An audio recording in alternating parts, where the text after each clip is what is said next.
Hi, everyone, and thank you for watching this brief video on measuring the health of the economy. We're going to go ahead and look at the GDP, the gross domestic product. Before we do that, I want to briefly discuss the three shared goals among any market-based economy. Any market-based economy wants growth, they want high employment, and they want price stability. When these three goals are doing well, that means the economy is doing well. So the first goal is growth. So it's one thing to have these goals, but how do we measure them, right? So what we're going to take a look at, we'll take a look at different stats and different indicators that will tell us if we have growth or not.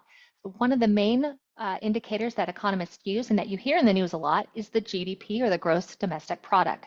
So the gross domestic product is the value of all the goods and services produced and sold within a given year. Right? As that GDP goes up, the economy typically is doing well. When it goes down, it means the economy is contracting. So it involves counting up everything that companies have produced, distributed, and more importantly, sold within a year. And then it assigns a dollar value to that. So I like to think of it as kind of like your individual tax return. When you look at your tax return from year to year, it's nice to see that your income is improving, right? What you made at age 20, hopefully, is not what you made at age 40. I hope that number is going up. And same thing with the GDP. As this number rises, it means that there is growth in the economy. Now, what I've done is I've taken an info chart for you so we can take a deeper dive into the past 35 years of this gross domestic product. I'm a numbers person. I love looking at numbers. I love analyzing numbers. And then I also like looking at graphs and charts because a picture does paint 1,000 words. So when I look at this, I can see consistently over the last 35 years, our GDP has been on the rise. There's only been two instances where our GDP fell. That was in 2009. That was following the 2008 housing crisis. Makes sense. We were in a recession for 2 years. And as you can see, it took a dip right there. But it bounced back the following year.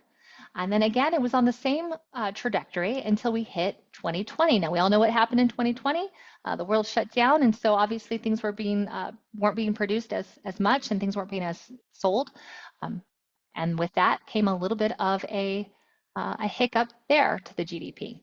Makes absolute sense. But if you take those 2 years out of the picture, you will see that our economy has grown every single year for the last 35 years. Consistently too.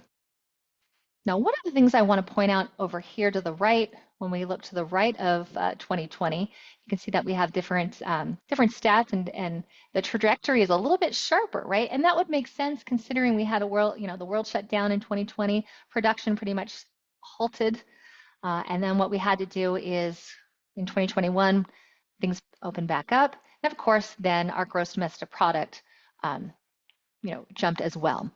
I want to take a look at these numbers over to the right. So typically when you look at this, you'll see about a 2% increase in the GDP every year. That's standard, 2.5 over 2018. But when you look, you can see that it's typically around a 2% increase, and that's to be expected.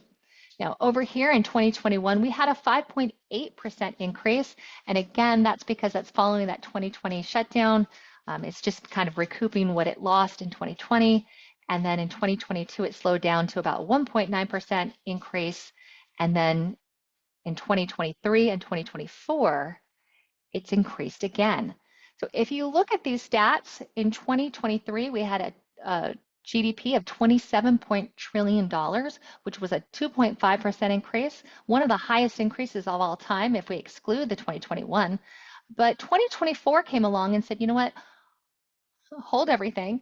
You might have gotten your 2.5% increase, but I'm going to do better. I'm going to break all the records in 2024. So the gross domestic product hit an all-time high of $29 trillion, all-time record-breaking high of the GDP. Not only did it do that, it was the highest increase outside of the 2021 recorded, so 2.8% increase.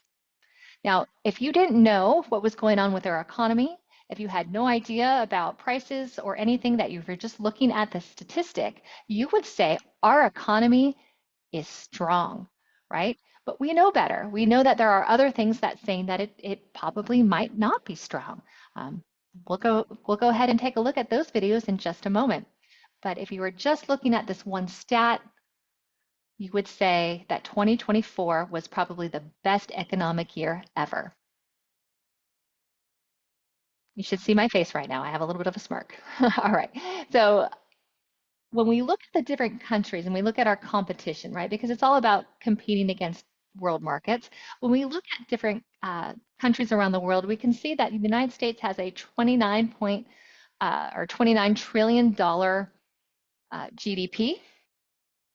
The second highest country behind us is China at 15. And then the third is Germany at 4 trillion. So Germany's GDP is 4 trillion, China's is 18 trillion, and the United States is 29 trillion.